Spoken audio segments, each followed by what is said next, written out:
Bathi the sky is the limit. Limit sky, but the rhyme is the rhythm.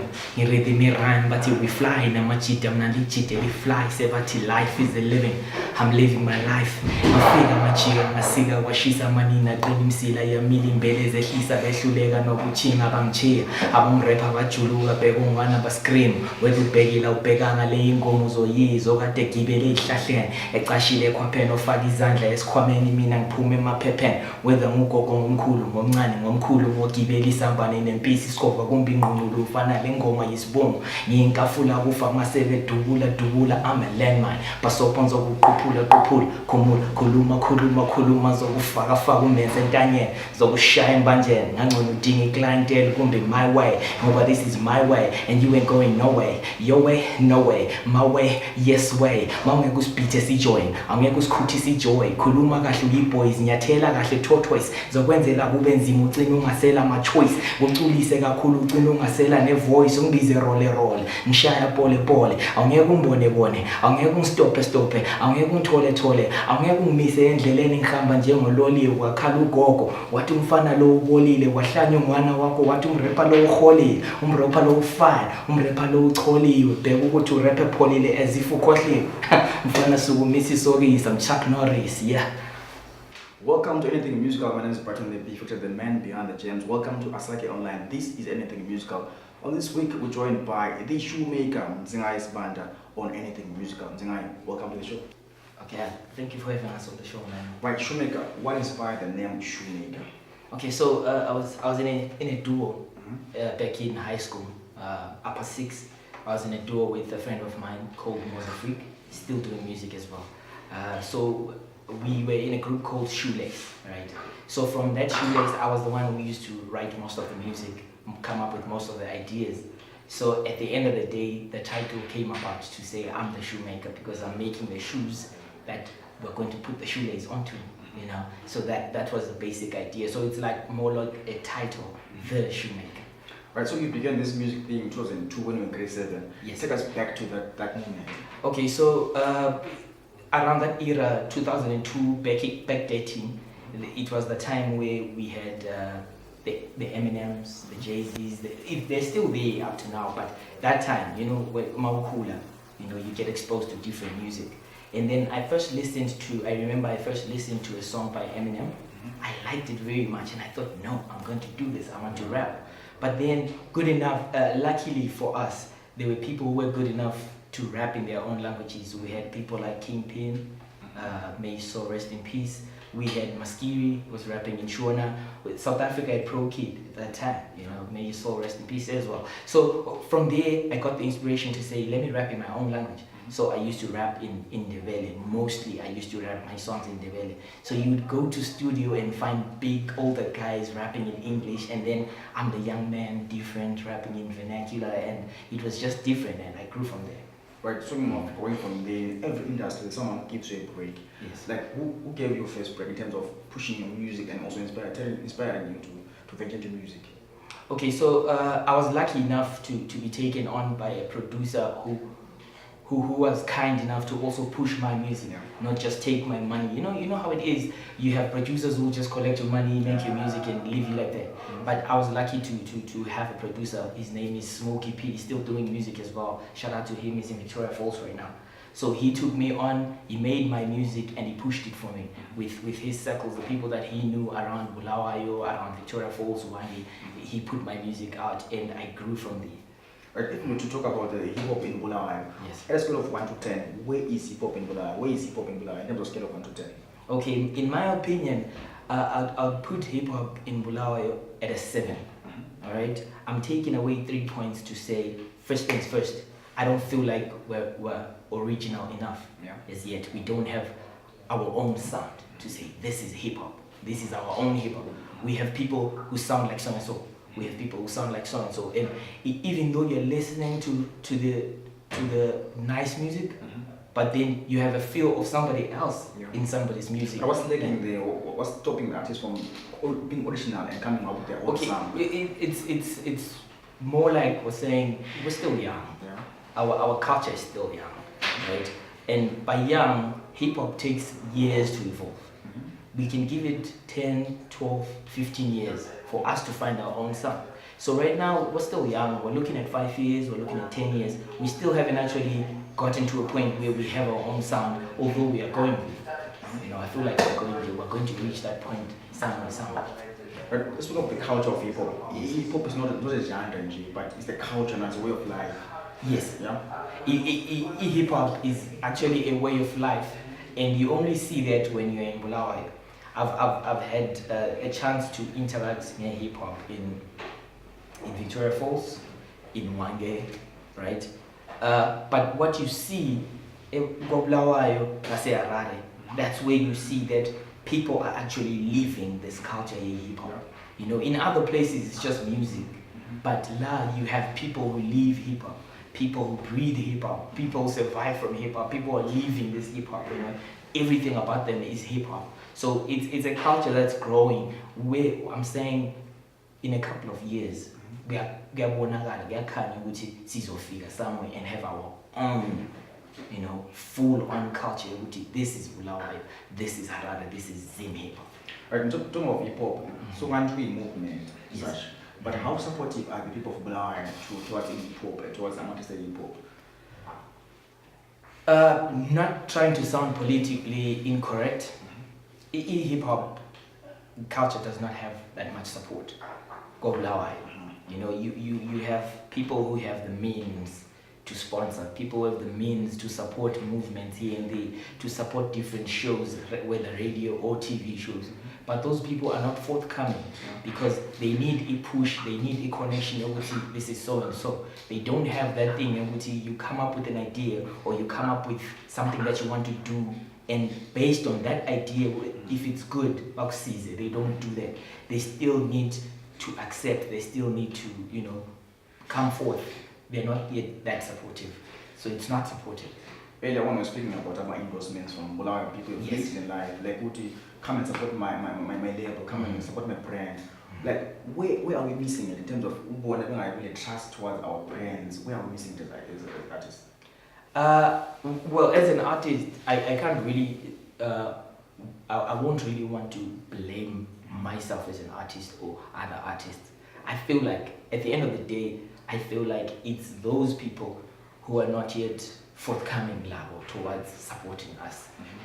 It's now an issue of saying, bona mabe kwanisa ukuthi bathathe lawo ma resources abo and support other people. Because first things first, support esikhuluma ngayo ukuthi if there is a show hosted by a Bulawayo branch of some company, Bulawayo artists should perform.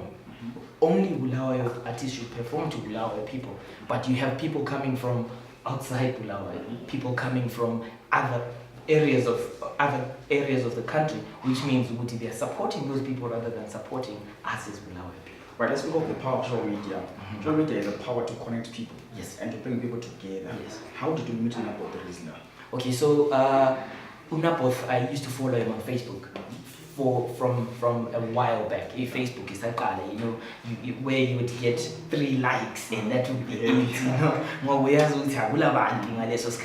up to this time where social media is a way of communicating every day, every minute. You know, so I used to follow him. Okay, grapevine, they do this, they do that. You know, I knew he's a hip hop head. He knows his stuff around hip hop. So we used to communicate. You know, Mbuza a few questions here and there and here and there. And then he got to a point where he said, no, I can actually help you in this kind of way. We can have this kind of partnership. See, promote music, support here and there. And that's where we decided to broker this deal that we are in right now. And so that's how I met him, through social media, Facebook. So as an artist, will social media have an impact? Or does it help you to push your brand or push your music or to push your clothing level? Oh yeah, definitely. Social media, I think it has been like the cornerstone, the foundation of what we have right now. Yeah. First things first, the people that I've worked with, I met them on social media. People that I'm currently working with, I met them on social media, right? Ilabel Yami is selling on social media. My music is selling on social media. I'm promoting myself on social media. I don't need to be in certain places now for me to actually put my music out. Just put it on social media. Wherever I am able to sell my music. So social media has actually really, really helped. Right, speaking of your clothing label, Yes. Iris Music, right? Yes, Right. Iris Music. Where can you find the clothing label and what are the packages that we have? Okay, so okay. First things first, you can find the clothing label. I mean, I've got okay, but I sell from home. My parents stay in Victoria Falls, so I've got impahla at home where I sell in Falls. I also sell Ewange. I've also got a shop where I'm selling from a shop, a package center. Okay, but you can also like find us on social media. We deliver anywhere in the world. Right. People always say they don't believe that, but we actually do deliver anywhere in the world. And so our package is now it depends on the season. And so sometimes Masile show we come up with different packages. It's okay, you buy this and this, and then we give you a discount of this and this. And our promotions are money right now. They were centering around the album because I have a new album. I dropped it on the 9th of October, Arteries, Veins and Capillaries. So when you tengisa uti, maybe if you buy 2 things, you get the third thing free. Either caps or gophers or track pants or ordinary round neck t-shirts. There is also t-shirt dresses for ladies and all those sorts of things. Speaking of your album, Sondela, right? The album is Arteries, Veins and Capillaries. Right. So there's a song, Sondela, on the Yes. album. Right. Talk about that album. What inspired the name? Okay. Arteries, Veins and Capillaries. All right. So when you look at the cover, Yeah. the cover has the Holy Bible, a BlackBerry phone.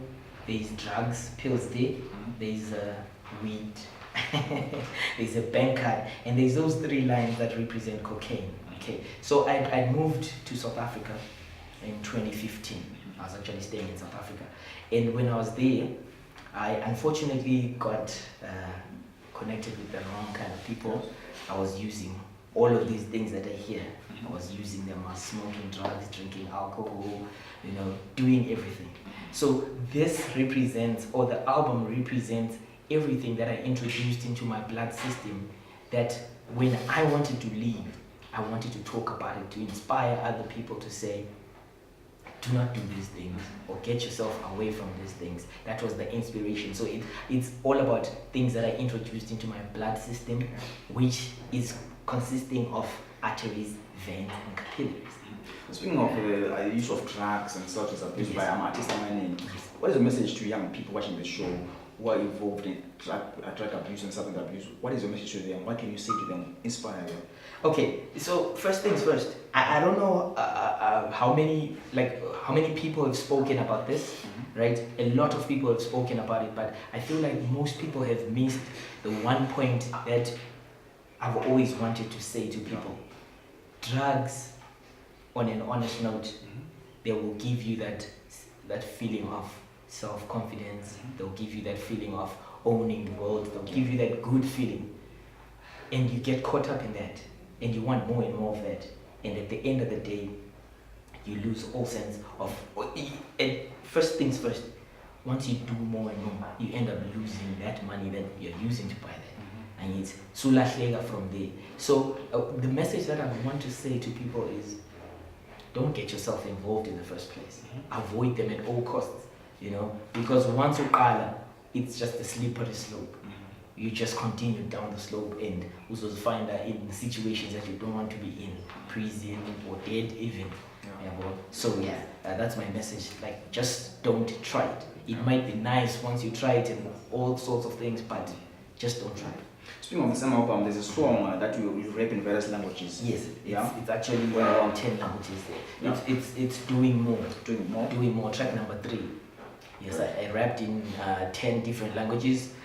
Those languages, it's Ndebele, Shona, English, Xhosa, Sotho, Zulu, Italian, and then there's Shangani, then there's Nyanja, then there's Tonga. Yes. So it's a track that I just wanted to sound different. I just wanted to show that all these languages, it's either I can understand and make decent conversations, or some I can actually understand and speak fluently. So I just wanted to expose that talent in me to say I can rap in those different languages. Right. Besides this album, we also have 4 mixtapes that we've made. Let's Yes. talk about those mixtapes that we've done. It was in the year 2010. Yeah. I released my first mixtape. I was still under a company called Digital Music Records, a recording label, Digital Music Records. The mixtape was called Caesar Optimus Prime, right? That was just basically a mixtape that was sending out a message to say the young man is here. I think I was the youngest rapper back then in Victoria Falls. I was still in Victoria Falls back then, the youngest rapper, and I think I was the best, so it was just sending a message to say, I'm here, we're doing music now, right? And then in 2013, I released the second mixtape. It was called Mzingaye, right? It was also more of like an introduction because I'd moved towns. I was now staying in Wange. Mzingaye consisted of 14 tracks, just showcasing my skill. And then 2014, I dropped another mixtape called Methylated Spirits. Yes. Then Methylated Spirits, I pushed it for a couple of years, 2-3 years, and then I released the fourth mixtape in 2017. It was called The Compilation. Okay, well, the compilation was basically putting together all the work that I had done with doing collaborations with other people in South Africa. I was just doing that. It was actually a mixtape to come before the album. So I was actually supposed to release the album earlier on in 2018, but unfortunately I couldn't finish it in time. So I had to release it later on in the year, but the plan was to release the mixtape and a month later release the album. Right. Yes. Looking at your album, you're telling a story. Yes, I'm telling a story. So let's connect these songs together, Changed and Busy and Dream More. Let's connect those songs together and tell the story. So Changed is the first track on the album. It's basically a message to my parents to say what I wanted to do with my life when I left Zim for SA. I've decided not to do it. I've decided to change. Right? So basically the life that I've been leading, drinking too much, doing drugs, not caring about, a lot of things, I've changed. That's basically what the song is about. I was not complaining. I was complaining before. I'm no longer complaining. I was lazy before. I'm no longer lazy. I'm trying to change my life, right? And then busy is preceding that. It's coming after that. To say I'm busy now. Since I've changed, I was lazy, but I'm now getting busy.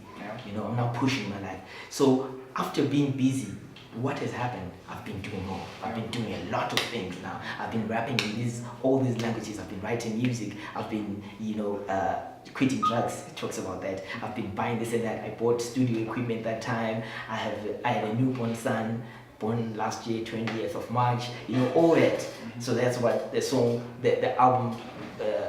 The song Doing More is talking about. And then we go on to Going Long, song number 4. It's a song that talks about my son. It says, I will go long for my son. I'm not going to drop the ball. I will keep going. And then Dear Lord is a song that says thank you to my parents for being there with me, for supporting me throughout all the things that I was doing, for not letting go of their son. And Mambo is a song that talks about what happened to me spiritually. Okay, I might have been doing drugs, I might have been doing this and that, but what happened to me spiritually? Who did I try and go to save myself spiritually, to revamp myself? So it talks about me going to church and people at church telling me this and that, people at church telling me to go to Nyangas, they're actually better than church, all that. That's what Mambo talks about. So besides getting involved into drugs and also some self-abuse, yes, what are some of the challenges that you face as an artist and how have you managed to overcome these challenges? Okay, the main challenge that I've faced as an artist, I think it's been funding, financial side. You want to work with proper producers, you want to shoot proper videos, you have all these ideas in your head that need a lot of money, and the main thing that will pull you back is if you can't afford. There's nothing as bad as not affording something that you are worth. Like to say, I want to work with this producer, I want to work with Napo, but Napo charges 2,000 rand or $2,000 and I've only got $100. And now I have to settle for someone I know is not making my music as good as I want it to be. But because I can't afford these other people, now I have to settle. That's the main problem that I faced. But I've been able to overcome it that's where the idea of the clothing label came from. So I make these clothes, I sell them. The profit that I make from that goes into making my music, goes into making my videos. That's what the whole idea is really about. Right. So what can we expect in 2019? What are you working on? What are you busy on? Where are you performing 2019? Okay, so 2019 is basically a year where I'm going to be pushing my album. Arteries, Veins and Capillaries is my first studio album. These other ones were mixtapes, but it's my first studio album as an artist signed under Iris. I signed myself under Iris Music, right? So it's my first studio album. I'm just trying to tell my story and push my music at the same time, to say I want to get Zimbabwe to know me. I want to get Southern Africa to know me. So it's a year where I'm saying I made the music, we're only pushing this music. I might drop a project maybe later on in December, but that was not in the plans. The plans were to push the songs that are on the album, the singles that are on the album, to tell my story. Right. I don't have any shows lined up as yet. I last performed at the Mapopoma Festival, 29th, 30th, 31st December 2018. I haven't yet done any other shows. I'm actually supposed to have a show in Victoria Falls. Next Saturday on the 16th, there's a modeling show. I'm supposed to perform there, but they hadn't yet finalized everything. But basically, no bigger shows are lined up yet. We might get something in the next few weeks to come, but at the present moment, nothing big is. So the Shoemaker, I'm watching the show at Warm. I'm young. I'm an artist. I'm a hip hop artist. I want to venture into music, but I'm involved into drugs. But I want to venture into music. I'm stressed. I don't know what to do. What can you say to me? Okay, first things first, this journey of music, it needs a lot of dedication. It needs a lot of discipline. And the word discipline at this point in time is not really talking about behavior discipline. It's talking about discipline within yourself. Discipline yourself enough to practice your music. Discipline yourself enough to listen to critics and take the positive side. You know, people will always critique you, whether in a good way or a bad way. Once you let your emotions run, once you let your emotions control you, then you're going to have trouble. You know, someone is going to tell you this today, someone else is going to tell you that. Two people might tell you the same message in two different ways. Someone might tell you, no, you need to re-practice or rewrite your music. You know, they mean your music is not good enough, but they're trying to say it in a better way. And then someone might come up straight to you like, you suck, you know, your music is bad, don't even do music, quit. And it all depends on how you take these situations, how you take this criticism and move forward with your music. But it needs a lot of dedication, it needs a lot of discipline. And well, you know, with the whole idea, like I said before, this whole idea of drugs, be it simple weed. People say weed is simple, it's okay, but it's still a drug at the end of the day. It's still addictive at the end of the day, and it distracts you from writing your music, because once you are high and you're trying to write a song about encouraging the youth, you know, to do this and that, when you are high, it's just hypocritical, and most of the time you won't even come up with the right message, you know what I mean? So yeah, drugs, I'll just advise everyone to just let it go. Right. So where can you find you on Twitter, Facebook, Instagram? Where can you find your clothing label? Just give us the tip. Okay, so on Twitter, my handle is at RM Shoemaker. Capital R, capital M, Shoemaker in small caps. Right. On Instagram, I'm at RM_Shoemaker, all small caps. On Facebook, you can find my page, Iris Music Inc. or The Shoemaker. Right. YouTube is The Shoemaker. On SoundCloud, it's also The Shoemaker 6. On Audio Mag, it's The Shoemaker. Reverb Nation, it's also The Shoemaker. Right. Shoemaker, keep on shining, keep on telling your story, keep on believing in the youth, and keep on telling your story. Thank you very much. Right. You can also follow us on Twitter at SideZW, and follow me on Twitter at Beefactor. Follow him on Twitter at RM Shoemaker. Till next time, this has been Anything Musical. Next time, Asakhe. See, ngiyazi ukuthi igama lami uyalazi and ngizwa bathi vele ubhekela phansi. Mangispitha mina ngispitha okhabisana kuvuza amagazi kuphume nezimali. So catch anything musical on Asakhe online every Wednesday at 10 a.m. The Shoemaker, I wish music. Peace.